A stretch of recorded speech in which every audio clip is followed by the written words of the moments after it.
Hello, and welcome to the Empowerography Podcast. This is a platform created for women's voices to be heard and a place to share their stories, journeys, and successes with the world for the purpose of helping other women who might be on similar journeys. We are empowering women one episode at a time. I'm your host, Brad Walsh, so kick back, grab one of your favorite beverages, and enjoy the stories.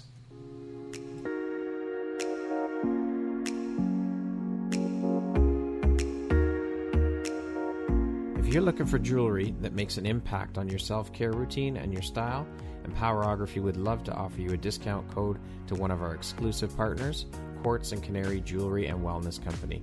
Please use code EMPOWER15 to receive 15% off upon checkout at www.quartzandcanary.com. Quartz and Canary is truly the place where spirituality meets style. Hello there, Brad Walsh here, your host of the Empowerography Podcast. Today, my guest is Dana Kaplan. She is an early childhood and social emotional awareness expert who empowers and provides accessibility and inclusivity for a rich belonging in all spaces. How you doing today, Dana?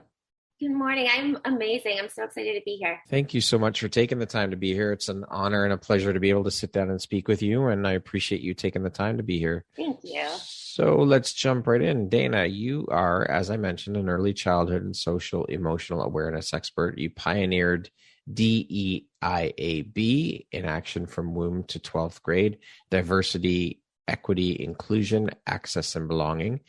And you also founded DEED, D-E-E-D, Developing Empathetic Education with Dana. How long have you been an early childhood and social emotional awareness expert? That's a mouthful. Holy shit. That is a mouthful. Well, I will start, I think my absolute decision to become an early childhood educator started when I was in kindergarten myself, because of recognizing that there were spaces where I did not feel like I could access socially and emotionally, and my curiosity was exponential, and it continues to be. And so my desire to create a space where I could walk into, or anyone could walk into, and feel like they could access and feel included was really important. And then as I continued on my learning journey personally, I discovered that I had various learning needs, but I had no idea what those were. And at the time I wasn't tested, and it was just in a space where my grades were great. So just keep on trucking. But what really confirmed my decision to become an early childhood educator was when I applied to the University of Wisconsin, and they have the #1 teaching school in America. And I did not get in because of a test. And they were not willing to do any kind of interview. They weren't willing to do any kind of essay. They weren't willing, it was a very boxed in way of getting into a program. And right. I felt my heart crush while also feeling the gasoline, rev up and ignite something different that I knew had to come. And so when I graduated from college and majored in English, my mom was like, "What are you going to do with English?" And I was like, "I have no idea." I don't know. I really, and it was really comical because at the time I never realized how much I love to write. And that is definitely one of my biggest treats to myself and to the world, is to write about life and experiences and actionable steps so we can choose to better our world. So I think that the big icing on the cake was one day when I was in between college and grad school, and I was working in fashion, and this family came in to have me dress them. And I was like, what am I doing? Like, all I want to do is be around kids. And that's why this family kept coming into me. And they're like, hey, we don't want to work with anyone else. You're so amazing with our kids. We cannot take them anywhere. And I was like, it's not that I have a special superpower. It's that this is where my heart and soul is.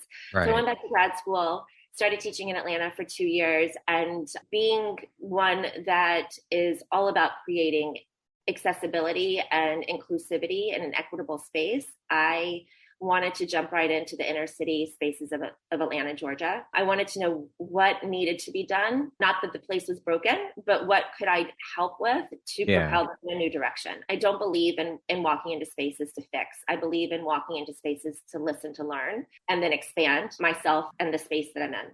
So that began the whole journey. And before I knew it, I was working with children that had been displaced from Katrina. And my principal was unbelievably amazing and supportive and encouraged me to take the leap and run off to New York City. And then I started working there and working with, again, inner city kids, but also found that it was not about working with inner city kids. It was about working with all children, right? Because in New York City, everyone's in the city. And in Atlanta proper, everyone's in the city. But when we really look at what was the purpose, what was my driving force, the fuel behind my decision to focus so much on emotional awareness and social components of who we are, it was because it doesn't matter your socioeconomic, your race, religion, color of your skin, age, what have you. We all have a core need for love, acceptance, and belonging. Right. And it doesn't matter who or where you're living. What does matter is the fact that you are seen and heard and valued. And it's completely underscored. And we don't focus enough on the actual social emotional development of humans. We focus more on, okay, did you hit this milestone? Great. Go to the next milestone. Great. Go to the next milestone. Great. Okay, now you're in school. Now, did you do X, Y, and Z? Right. And it's this complete rat race. And the importance of emotional intelligence on all of our learning and expansion is the fundamental ingredient for all of us to thrive. So that's a little piece of like how it all came together. Yeah. Well, I mean, really, when you think about it, it's pretty basic. People just want to be seen and heard and known that they're valued, as you said. And those are the basic things. It's not asking too much to be seen and be heard. It's not. And, it's interesting too, because of all of the certifications and all of the courses that I've taken and books that I've read, the continuity behind every person wanting to be seen, heard, and valued to propel them forward is the constant. It can be stated in various ways. It can be from, it doesn't matter who the person is, and it doesn't matter the title behind or in front of their name. It's really, really interesting how the consistency of science continues to prove what we all really need in order to thrive. Absolutely. Absolutely. I mean, we as humans need to learn to actively listen and be attentive, but actually listen when people speak. And I love that you brought actively listening. So as a kindergarten teacher, my heart and soul in the classroom is and will forever be kindergarten. If I were to ever go back into the classroom, that is where I will land. The ability to work with 4 and 5-year-olds or 4 to 6-year-olds, depending on, what state or what place you live in, depends on the age that they enter. To help them activate their voice in such a way is one of the most profound experiences, because not only are you helping them activate their voice, you're also helping them activate their ability to listen to learn. We are not taught how to listen to learn. We are not taught the value behind listening to learning. Mm-hmm. And so what continuously set me apart from the rest of the world in education, and continues to today, really and truly, is that I teach the ability that is within us to stop, pause, breathe, and listen. Because whatever someone is sharing, it's just as important as what you want to share. That's right. And instead of being so ready to pounce or interject or react or just get your voice out there, let's stop and pause. Immediately tell yourself, I am safe and I am enough. I'm going to listen to the person I'm engaging with, and maybe we'll actually become closer because of what they're about to share. And so it takes a commitment. And it is one of the reasons that I left being in the classroom. So I laugh that I'm a retired early childhood educator, but I am an active educator all the time. And because I am constantly curious, where can we do better?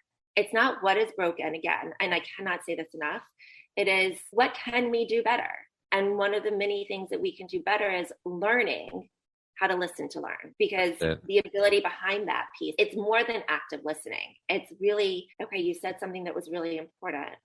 You're bothered right now, right? And so as soon as I can recognize the fact that you're bothered, that means that I am so emotionally tapped into you, because my self-awareness is so high, that we can actually have a rich conversation and hopefully solve a problem, hopefully feel better on the other side of the conversation, hopefully come up with some solutions to whatever's going on, right? And so it's just a beautiful segue for us to really grow our relationships. But again, as you shared, it's the active an intentional piece behind the listening. Yeah, for sure. And like you said, we're not taught to actively listen, and we should be. A friend of mine always said to me, we have 2 ears and 1 mouth for a reason. Right? Very much so, yes. So there you go. Yeah, very much so. Dana, why did you decide to focus your energy and business on working as an early childhood social emotional awareness expert? And did this journey begin with your own personal struggles as a kid growing up in the school system? Now, I know you mentioned just very, very briefly and touched on it that you had some difficulties growing up in the school system, right? Mm-hmm. Yes, it 1,000% impacted my choices and where I am today. I loved my kindergarten teacher. While she was very nurturing and kind, I could see where it was easier for her to let me sit in the classroom if I didn't feel like going out for recess than it was to actually tap into what was really going on with me. And so that, and again, this is all reflection. In the time I knew like something felt off, but I wasn't really sure as to what that was, right? And then further on, I realized that because of never feeling like I belonged anywhere. Just a quick backstory. I am from the deep South, Columbus, Georgia. It borders Alabama. The Chattahoochee River, if you look on a map, is the division between where I live and Alabama. And, during the 80s and 90s, it was still a space where color of your skin was very prominent. And it was a clear cut what was going on, right? If the color of your skin was different. Right. But what wasn't clear cut was if you did not have the same religion.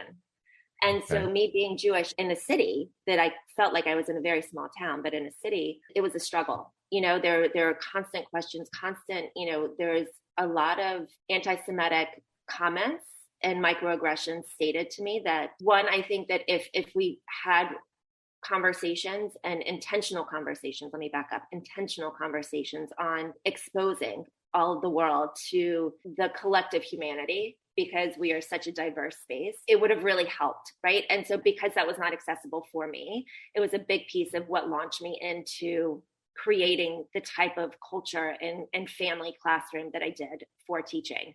And so because of what I did, my classroom also then became the revolving door for any child that needed a space to relax, needed a space to do their homework outside of their classroom. And keep in mind, I'm working, I piloted and cultivated the most coveted, gifted, and talented program in New York City. So here it is. I have 25 children that are between the ages of 4 and 6.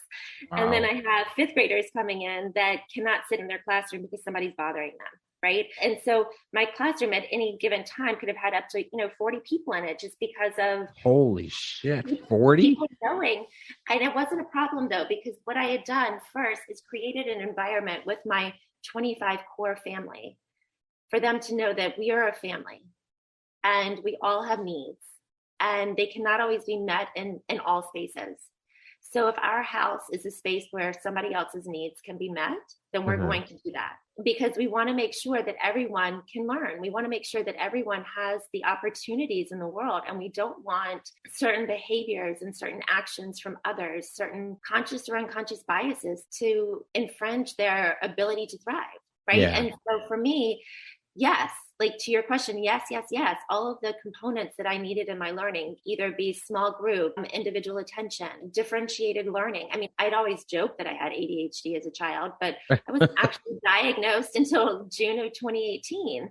Holy shit, really? Right. And so when we look at that, the doctor that I was speaking with, he's like, tell me about your learning journey. And I was like, great, I'll tell you all about it.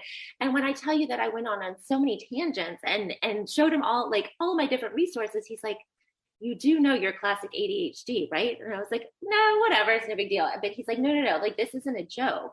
Yeah.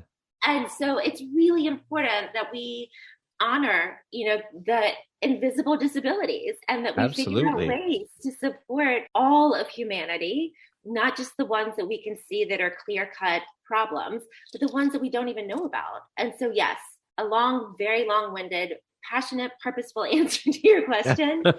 Absolutely. My childhood and my learning journey impacted where I am today. So then, Dana, how would you say these experiences have helped shape the Dana you are today, both personally and professionally? That is a wonderful question. For those that obviously no one can see right now, but I have a massively large cup of water that is in an orange cup because orange makes me really happy. Yeah. And when you asked that question, it brought me back to a space where it would be safe for me to continue working with children ages, 3 to 10. That would be a safe space for me. Right. That is my comfort zone. That is what I quote unquote call staying in the zone, right? And there's no fear. There's no moments of question because I know exactly what I'm doing there. And when I launched my business, my intention was to have it parallel to how I ran my classroom, where I was going to have a very diverse group of people, meaning it was literally people from all socioeconomic spaces across ages and race, religion, all the things, right? And then COVID hit. And as soon as COVID hit, I pivoted immediately to online. So I never even actually actualized my in-person workshop when I launched my business. And what I discovered was that the need for being seen, heard, and valued was so exponential because everyone was literally just trying to survive. And as I continued evolving, working with these kids and doing workshops and watching the parents, it became very, very clear to me that we are not checking in. We're not asking, how are you? We are not stopping to pause. And stopping to pause is different from stopping, right? Right. Stopping to pause is, I'm going to check in with myself right now. Yeah. And the ability to check in with myself can only happen if I have self-awareness. But when I'm in survival mode, I have no self-awareness. My executive functioning, I always put my hand when I'm teaching about the brain, I always put it on my forehead. And your executive functioning arena is the frontal lobe of your brain. And so it's literally shutting down when you're in survival mode. And so as I continued through COVID with all of my clients, and it became really interesting too, because I was starting to work with people internationally due to COVID. They were joining my workshops and, it could be 7 o'clock for them. It was 10 o'clock for me. And it was really fascinating of all ages. And it was brilliant. And what I loved is that there is the rich desire for belonging. And we actually all belong. It is our innate gift into the world. As soon as we are conceptualized, we belong, right? And as soon as we take our first breath, we belong. But, and it's a huge but, we're not taught that belonging is your birthright. And so as I continued working through and building my business over the years, it's really come now to a point where it's time for me to step out of my zone of comfort from working just with 3 to 10-year-olds. It's now I'm working a lot with adults to tap into what happened in your childhood that prevents you from showing up at work. What happened in your childhood that prevents you from being the parent that you want to be? And it's been a really interesting shift because it is a very uncomfortable zone for me, right? Because I'm having people go back in and really look at some moments in their childhood. And it's not about shame and blame. It's about honoring, reflecting, and working through so that you can reframe what happened then and not relive it. Yeah. And choose to reframe, right? And choose to go in a different direction. And so for me, it's been a really big shift because while I had the parents in my classroom always active, working with adults now in this new capacity, as we move through COVID we'll never be out of it. I don't believe we'll ever be out of it. But what I do believe is that as we continue to physically gather, in addition to socially gathering, we are now given the opportunities to look and see what we really want as adults and look and see what we really want as children and the collective. And so I think that's a big piece. Sure. As you said, it's a big shift. And anytime we step outside our comfort zone, that is a massive shift for us. Yeah. Massive. And and that's a mindset piece. It's getting your head around it and being okay. And getting comfortable with it, getting comfortable with being uncomfortable. I love that you said get uncomfortable with being uncomfortable. We do not, as a collective, we must really dive into what does it mean to get uncomfortable and what does it mean to get comfortable with the uncomfortable, right? Exactly. And because if we can, and as we do, right? It's not if we can, but it's more as we do. It is one of the most profound shifts that we can have because I have never been more uncomfortable in my entire life than I have over the past 2 weeks, making big changes in my business because of my dreams of providing spaces and places for all to access, which means that no, I cannot just work with children. I have to work with adults. Children are not coming in with money, That's right. Coming in with these venture capitalists, but children are coming in as they are with these brilliant, curious minds, that I thrive with. And I'm discovering that I thrive equally with adults because it's so amazing to see how transformation can happen when we commit to transforming old patterns and old thoughts. It's so amazing to see how we can personally reframe our thoughts and not let old dialogues and old narratives and old core beliefs that had been generationally brought down to us. I think it's really important that we honor where we are right now and honor the uncomfort, because if we try to bypass it, which I honestly can share that I have been trying, it's gonna hit you in the face. And for sure. Last night is actually like a really comical point. I'm in the process of doing a certification with a group, and I was listening to one of my friends, and my face was off. It was a Zoom call. My face is off, and no one knows what I'm doing, but I'm working out. Okay, so just to give you this picture, I am on the Stairmaster and I am climbing and I am climbing and I'm climbing, and it's all about fear and like, what are you doing and how are you resisting? And all of a sudden I realized I can't breathe, and my heart rate was getting up higher and higher the more I couldn't breathe.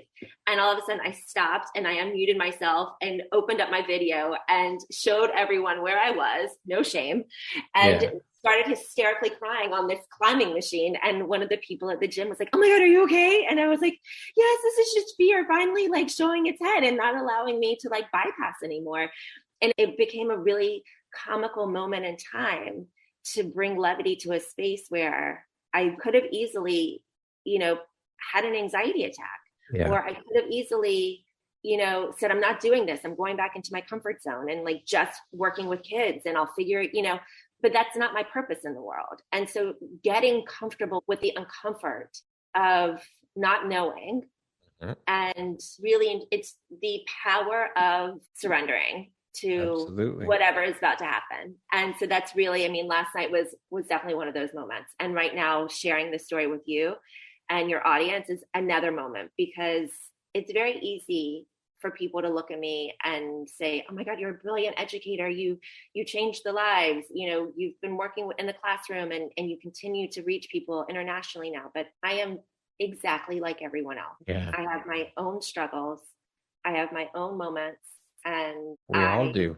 Yeah. And we have to talk about them. That's it. We have to talk about them. We have to get uncomfortable listening to other people's struggles, right? Because the more we destigmatize uncomfort, and the more we dismantle societal and systemic boundaries and pressures that have been, brought down to all of us around mental health and taking the leap. It's not about being fearless. It's about partnering up with your fear, really, really partnering up with your fear and saying, "I know this is really scary and I'm safe and I'm not going to die." And we have to do this. We have to make this leap because there's other people waiting for us and want our help. And that's really, I think, what it comes down to. Absolutely. Well, good for you for embracing the fear and pushing through and stepping out of your comfort zone. It's a very, very hard thing to do. So kudos to you for doing it. We should be celebrating those little wins when we do that, Yes. And I definitely was celebrating. I was laughing and celebrating, and then wanted to hide. I also wanted to hide. I'm going to full shame swapped over me. And I was like, "Nope, this is what I do. This is not again, the uncomfort showing up." Yeah. I love it. Yeah. What would you say is the most rewarding part of the work that you do? Wow. Your question is probably one of my favorite. And I think it continues to circle back to when individuals find their voices in spaces and it becomes completely silent because they're speaking. And it's not about being loud. It's about courageously stepping up and using your voice in spaces where people are complicit and quiet and worried about what others think. So for me, it's when any individual, regardless of the language they speak, I also want to be very clear on that, because I've had students come to me that, speak their home language that have just, they've never been exposed to English because they've only spoken their home language or the language their family chose to speak with the support system that they have. Mm-hmm. And so it's about coming forward and using your powerful voice. And it's not just seeing it with kids, it's really and truly, it's seeing it with adults too, because I have some recent grads that are from graduate school and undergrad that have been really working on finding their voice in a space where we have a lot of growth to be had for listening to learn again. So I think that's probably my favorite. My absolute favorite is to honor and celebrate when people are using their voices. Love it. What is one of the biggest struggles you face with the work you do? That is a great question. My recent struggle that I've been experiencing is that the people that I continue to talk to that want the programming that I've created in their spaces, whether it be community centers, schools, in their businesses, it really comes down to funding. And so because emotional intelligence and DEI work is diversity, equity, inclusion is still very green in a lot of spaces. It's like, hold on, wait, can we just put it under professional development and not really tell people what we're about to do so then that way we can get you in? And I'm consistently saying, no, what you're asking me to do is part of the problem. And I'm here to help shift the problem to a solution, right? So one of the many problems is that the funding behind people really wanting to commit and to put practices in action because it's a commitment. It's not, I'll do it on Monday, but forget Tuesday through Sunday. And so it's a lot of work. It's a big commitment. And I am relentless when it comes to making sure that people stick to their commitments because I want the world to be a better place for everyone coming in. Beautifully said. Do you find it hard to not bring your work home with you though? And how do you deal with that so that you do your best not to do that? That's a wonderful question. I think that when I was in the classroom, I took my work home all the time. I mean, I don't think there was no differentiation between home and school. And interestingly, when I started my business, I created boundaries, and boundaries have become the most profound form of self-love and propelled me forward in all the spaces that I wanted, that I currently am in, but also that I want to go into because it's how am I prioritizing myself? Whereas before it was every family, I literally could not pour enough energy into the people, into my classroom and into the families that I was around. And it was exhausting. It was absolutely exhausting. So now it's more of, these are my windows that I am accessible to people. These are the times. If it doesn't work, well, I'll see you next week. And it's also most important that I remind myself that if it's truly a 911 situation, they're calling an ambulance. They really don't need me. And I make sure, right? I make very, very sure that regardless of what's going on with the humans or the collective or the teams or what have you, I set you up for success because we have had transparent communication. If in fact you have questions, no one's going to die before Monday, right? And so it's really important that we honor the fact that we are all in a place where we can pick and choose how we spend our time and how we honor our own personal boundaries to really thrive and really give ourselves the space and grace to discover how we work and what we need to be doing. So I think that's really and truly how I keep it separate. It's hard to do when you're dealing with stuff like that, when that's your work environment. Yes. And especially when it's expected. There's another piece too that I think is easily missed is the fact that when you don't have boundaries and you create boundaries, it is harder for those outside than it is for you. For sure. It was a big shift, a really, really, really big shift when I stopped responding to people at 1 o'clock in the morning. Oh, I'm sure. I can only imagine. Yeah. Can you tell us a bit about the program DEIAB that you pioneered and what was the inspiration behind creating it? So DEIAB stands for Diversity, Equity, Inclusion, Access, and Belonging. I did not pioneer the acronym. What I am pioneering, though, is starting from the womb to 12th grade. And the reason I state that is because we are not having the uncomfortable conversations. We're not asking the uncomfortable questions. We are not engaging in the uncomfortable scenarios. And because we are not doing, children are then going off and, using language that they have no idea what it means.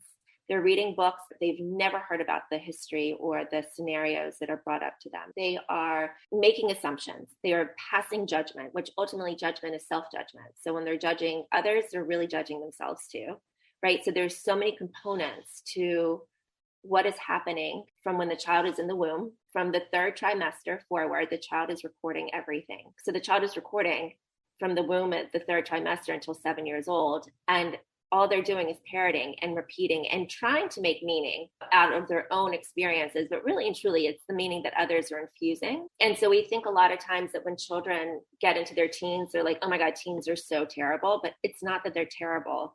Their brains are shifting, and the development allows them to start thinking on their own.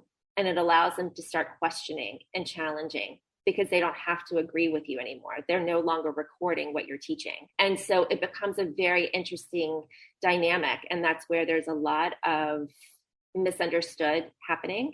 We hear that, the teen years are the hardest years, but they're really not. They don't have to be. Are we stopping and pausing and giving space to questions? Are we stopping and pausing and asking, are you okay? Are we stopping and pausing and saying, wait a second, your teacher asked what of you and how much time? Right? It's like really engaging. Yeah. And so, because again, full circle, the reason that I'm doing the work, the reason I became an educator, the reason that I will always be an educator is because we have educators, number one, but the whole world collectively has a responsibility to create a space that is accessible for all of us. And if I don't know how to use my voice, and I don't know how to ask for help, or I don't even understand what you're telling me, how will I ever thrive? And so to start in the younger years is critical for everyone, because imagine a space where anxiety is not something that goes with you your entire life, so that when you walk into your first college course away from your family for the first time, you walk in confidently, you walk in with ease and grace. You're open, you ask questions, you don't censor anything, you're compassionate, right? And so these are all spaces that what I'm doing with children today and youth today, if we could start earlier, their whole trajectory would shift. And that is my purpose. Now, as I mentioned earlier as well, you're the founder of DEED, Developing Empathetic Education with Dana. Can you tell us what DEED is all about and how it came to be? So actually, that's a great story. Today is actually the anniversary, which I'm really excited to share. Today is my 2-year anniversary of launching Developing Empathetic Education with Dana. Today was actually the first live in-person workshop I did for parents under my LLC and my brand and all the things. And it was Congratulations and happy anniversary. Thank you. And I'm really excited because when I launched DEED, it was about how I love giving back to the world. I thrive on giving back. And I thought, how could we do more deeds in the world? And so, interestingly enough, my sister's friends were helping me come up with different names. And I was like, Dana Kaplan. And every time I Googled Dana Kaplan, somebody came up and I was like, I don't, yes, people know who I am, but I want something to be behind what I do. I want there to be a purpose behind my name that people associate, and it made sense. So as soon as my sister called me and she's like, my girlfriend just came up with this and it stands for DEED and it makes so much sense because of what you believe in. And my whole system felt like it was ignited, because one of the first field trips and one of the first experiences that I ever teach about, regardless if it's now, today, or back in the classroom, it's about giving back into the world. And when you give back, you open up your heart and you open up your soul for infinite possibilities and opportunities. And doing so was also the foundation for how and where and when and why a lot of my students begin to talk and begin to express themselves in a way that is about self-compassion. And so if we can do deeds in the world, then we're going to bring the deeds back into ourselves. Awesome. Dana, what do you think, if any, is one of the biggest issues or things that need to change in today's education and school system? We must put an active emphasis, not just an emphasis, but an active, actionable emphasis on emotional intelligence, creating a space where grades are important, but the well-being of the child and the well-being of the human is the forefront of all driving forces, that we create a space that is accessible for the uncomfort. And when we actually put uncomfort, accessibility, and mental health at the forefront of all of our spaces, we will see thriving, we will experience thriving, we will witness thriving. And that would really be and my belief, my core belief. And because of the statistics that I have from my own classroom of how infusing emotional intelligence and only focusing on building community and culture for the first 2 months of school impacted the trajectory of the kids that I taught and the kids that continue to come into my classroom, even if they weren't on my roster, because their grades were impacted, their reading soared, their ability to express themselves soared, right? Everything soars when you give people and places and spaces the love and compassion and the curiosity to learn. What do you think about the curriculum, though? I mean, I find that when my kids were in school, they're now in their university age now, but growing up and through the elementary school system and into high school, I found that they were teaching them stuff that wasn't applicable. I think the curriculum needs to change in terms of giving them and teaching them things that they can actually use in life. 1,000%. And that is another piece that's separated. So it's actually pretty comical. I used the word relentless earlier. I used to think that it was a negative word, and now I see it as a badge of honor. My principal used to tell me that I was relentless because I would come to her in New York City and I would say, okay, we're going on another field trip. And she's like, Dana, you've only been in the classroom one day this week. It's already Friday. And I'm like, not a problem. Not a problem. Look at what the kids are doing. Because I believe in in-person actionable experiences for real life learning, the more we allow kids to experience what they're learning, the more it becomes organic in their practice. So for example, when I taught about the beauty behind fall, right? Like when, kids are learning about like looking at leaves and trees and shifting of life, right? Well, it's more than just the leaves changing colors. It's let's observe what's happening during our day. Let's observe the temperatures. Let's observe how we show up, because there's less sun during the day in the fall, winter than there is, so there's so many actionable, accessible spaces that we can invite kids to learn in and give them that space. But because it's such a cookie cutter world, and the act of taking kids out into the world is very scary. To take a group of children into a museum or to take a group of children into any space beyond the school, it can be very scary for people, right? You don't feel like you have control. And for me, that was never my bigger concern. Was, why are we here? Why are we staying in the school? Like, what is it that we need to be doing inside the classroom that we're unable to do outside? Right. And it was literally like we took every single possible material we needed, and we would go to the museum with our notebooks and our magnifying glasses, and and we would cover all spaces of history and science and math and writing all in this experience in one day, because learning is collective, it's intertwined, and there's no isolation when you're doing authentic teaching and when you are authentically experiencing, right? So learning. So yes, I agree with you. I think that not only are we not asking kids what do they really want to learn, which is critical in the process of learning. For sure. But also, what else do they need in order to absorb and activate and bring to fruition whatever we're teaching them, right? Making a diorama is not necessarily going to bring them back into the understanding of something that happened at the Alamo, right? Like, it's really important that we give kids the accessibility. And actually, truthfully, that's how I created my program. I asked kids, what is it that you want that you're not getting? And that's actually how every single one of my workshops have been formed. And the workshop that I'm about to put out has been formed. It was literally, what do you need? What do you wish that you could have? Okay, I'm going to create that for you, right? And interestingly enough, it was a consistency around all the little nuggets that kids were saying to me on how I've created my latest program. And the program is now one that is accessible for adults too, because it focuses on curiosity, and we are all curious beings. Absolutely. Dana, what do you think your unique skill set or superpower is that's helped you become successful? Oh, wow. My heart and my ability to listen to learn. Actively listen. Listening to learn. I think that I walk into spaces with curiosity, which releases any kind of judgment and biases. Of course, the conscious or an unconscious biases can surface, and I am very aware when they do, or when the judgment surfaces, I'm very aware when that does happen. But I think that because I am such a curious being, I cultivate relationships, lasting, sustainable relationships, because it's my heart that comes in, and my heart's being and it's open. Speaking of success, how do you define the word success? What does that word mean to you? One of my favorite words. Success truly for me is waking up with a full heart, knowing that I am doing what I am meant to be doing in the world. It is building relationships, sustaining relationships, helping the world see the unknown and do the unknown, and to follow my passions, because we can easily fall into the space of success is money.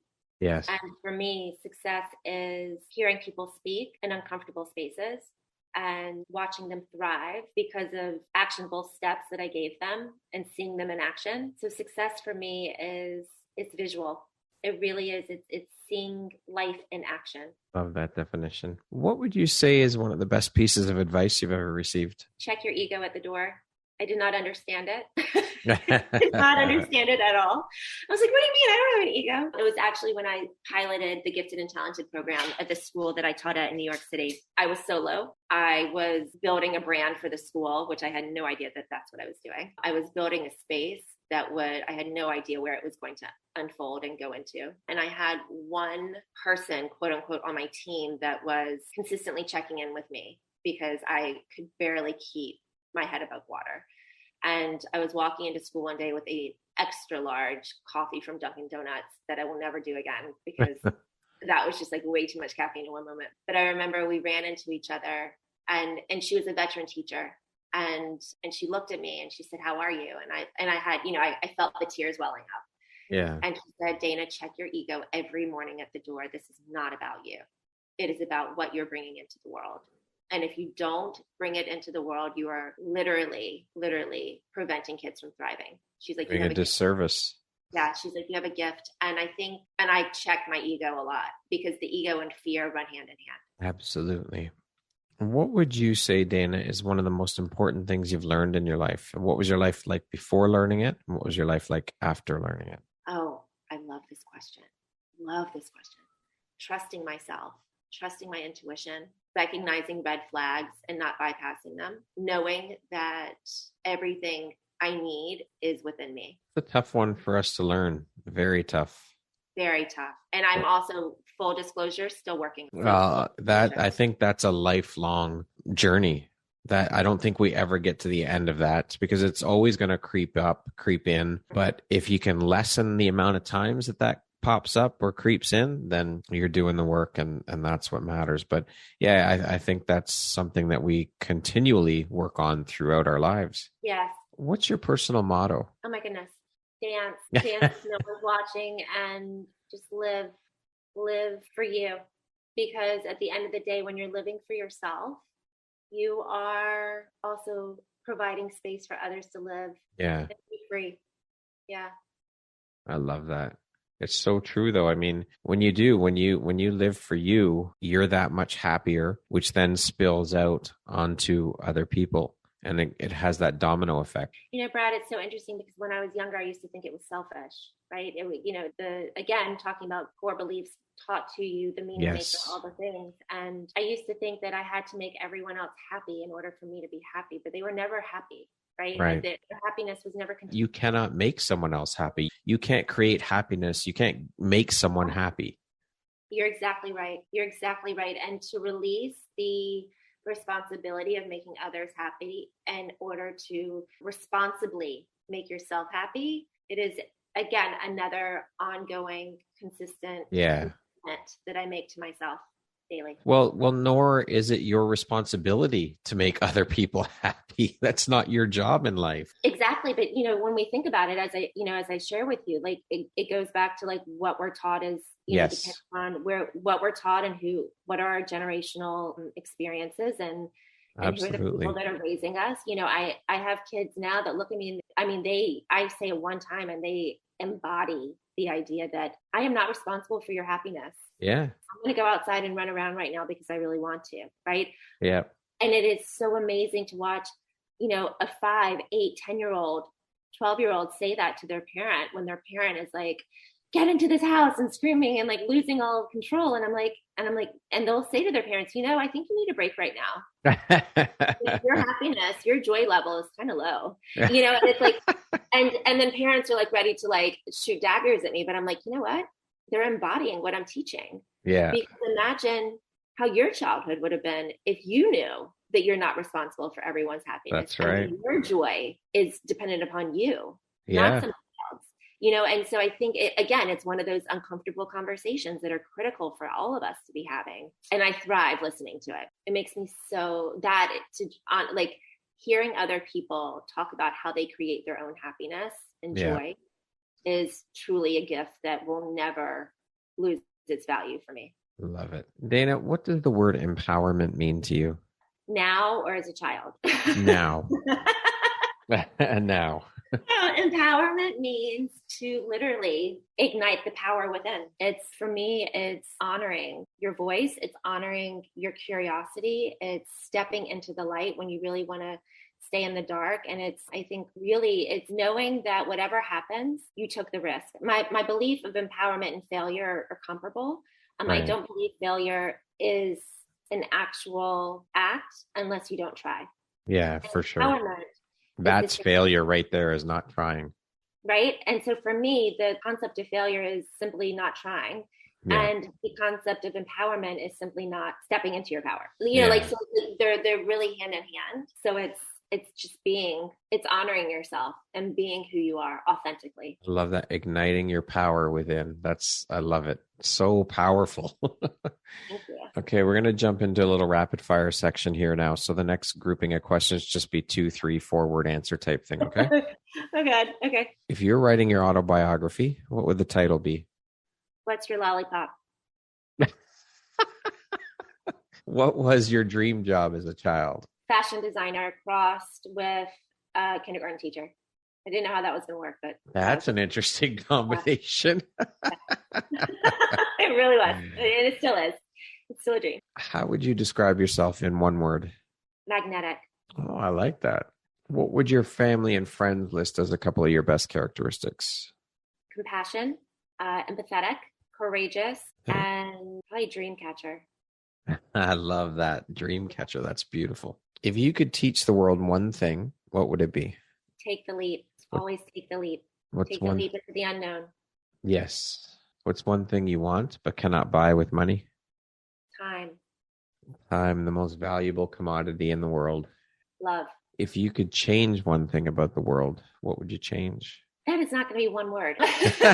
No, it could be a few words. What would I change? I would make sure that we have the funding so that I could come in and have uncomfortable conversations and open up spaces for people that really want to do and really want to shift our current paradigms. And I know I'm speaking my truth because my throat's on fire. So clearly I have a lot to say about it. My favorite way to unwind is? Dancing. The last book or podcast I listened to or read was? Oh my God, this is my favorite book. Everyone in the world needs this book. I've read it now 5 times. It's called The Boy, the Mole, the Fox, and the Horse. And it is one of the most beautiful books. Okay. I will have to put that one on my list. Please. It's amazing. It's absolutely amazing. Who's the author? Charlie Mackesy. Okay. Mackesy. Okay. It's beautiful. That concludes our rapid fire section. Now back to our regularly scheduled program. Who in your life has had the biggest impact on you and why? I could easily say the people that I know, but I think one of the driving forces behind everything I've done has been a combination of Rosa Parks and Harriet Tubman, doing the uncomfortable, doing the unthinkable, that is now thinkable, that is now imaginable. I think they are the people that continue to surface whenever I'm feeling like, why am I doing this? Like, what's the purpose? What's an unexpected blessing or occurrence in your life that you're grateful for? My family. They always surprise me. Even when I'm like, it's always a fascinating journey with family, right? Because they're your family. So you're stuck with them. That's right. You can't choose your family. Right. And I use that word stuck intentionally because I am truly, truly grateful for how my family continues to evolve and embrace all of my eccentricities and desires and see my purpose so powerfully in the world. And I'm just really grateful for them. Yeah. What does the best version of you look like when you close your eyes and imagine it, Dana? The best version of me is radiating freedom and joy, speaking and doing what I love, making an impact and a legacy that is going to far surpass myself and my family that I've currently met. It is going to be a long, long legacy of creating change in the world. What is one of your favorite quotes? I would think, actually, I have it on my desk, so I am going to actually use this one. Okay. It's by Charles Gill, and it says, there are many wonderful things that will never be done if you do not do them. And so it reminds me every day that even, when I want to get up from my seat from doing the work, or when I'm about to scroll on social media or make a phone call, it's no, sit down and put the information out in the world.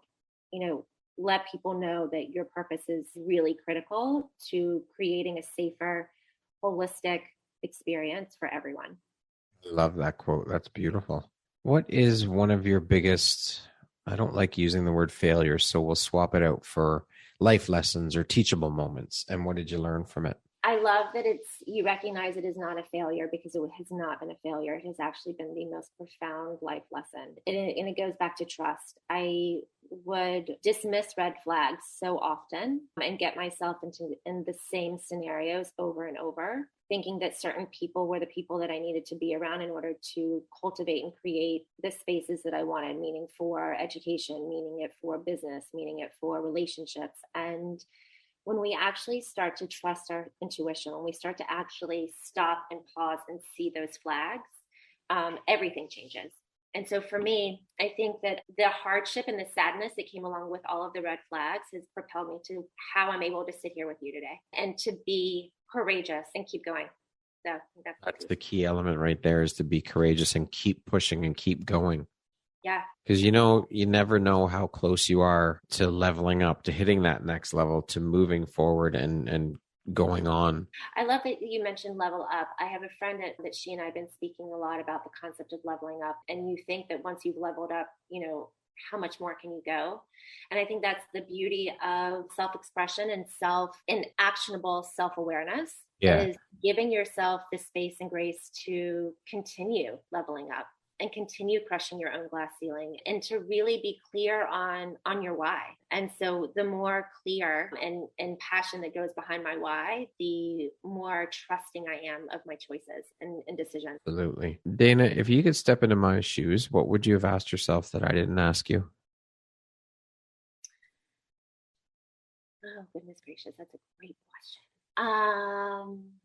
I think, the first question that popped in my head is a pressurizing question, which is so interesting. And so I'm not asking that question. I think, how will I give myself grace and space and celebrate myself and all that I continue to do? That's my question. How will I celebrate me? Okay. Answer that question. I think just actually saying it out loud and not feeling like I'm bragging, and not feeling like I have to shy away from all that I have accomplished and that I continue to accomplish in the lives that I'm impacting and will impact. So I think just giving me the gift to say the question out loud is a celebration in itself. We need to do more of that, celebrate ourselves and celebrate the small wins, not just the big ones, but the small ones too, because those are important. Those are the stepping stones to the big ones. They're huge. It could have been very easy. I kept thinking about December 16th. What's going on December 16th? And I was like, oh my God, I almost bypassed my own anniversary. There you go. Those small little, this is a small moment in time right now, but it will be a massive moment in time years to come. And so it's really important that we remember these small moments, because it's the small ones that add and create the biggest. Absolutely. If you could go back and give your younger self one piece of advice, what would that piece of advice be? You're enough. That's an important one for sure. You have nothing to prove. Lastly, Dana, if you were to deliver your last 30-second speech to the world, what would that last 30 seconds sound like? What would you say? Be your most authentic, proud, positive self in the world, and always use your voice, because standing up to sit down is so much more powerful than just sitting. Love it. Thank you so much, Dana, for taking the time to be here today and share your wisdom and knowledge, your journey, your story. It's been an absolute pleasure speaking with you, and thank you for sharing it. And I am so honored and happy to have you as a member of the Empowerography community. Thank you. I'm so grateful that not only that we were connected, but what you're doing in the world. I think that your mission is giving so many of us spaces to activate the uncomfortable. And so I celebrate you, and I celebrate all the work that you're doing for all of us. So thank you. Well, thank you. That truly means more than I could ever express to you in words. That means a lot. It's nice to hear that the work I'm doing is resonating and it is having impact and it is appreciated, because there's no real ruler to measure that for me with this whole platform. So that is the only way I know, is hearing from the women that are part of the community that it is having an impact. So thank you very much for sharing that. That means more than you could know to me to hear that. So thank you. I appreciate you. Thank you. I mean every word. I do. My hope is that people feel the same and experience the same ahas and joys, or even more, listening to the people that you bring and the messages that you're bringing out to the world. So thank you. Thank you so much for your time. It is my pleasure and my honor. Once again, my name is Brad Welsh, host of your Empowerography Podcast. Today, my guest has been Dana Kaplan. She is an early childhood and social emotional awareness expert who empowers and provides accessibility and inclusivity for rich belongings in all spaces. Thanks so much, Dana. I hope you have an amazing rest of the day. Thank you. Have a gorgeous day, you guys.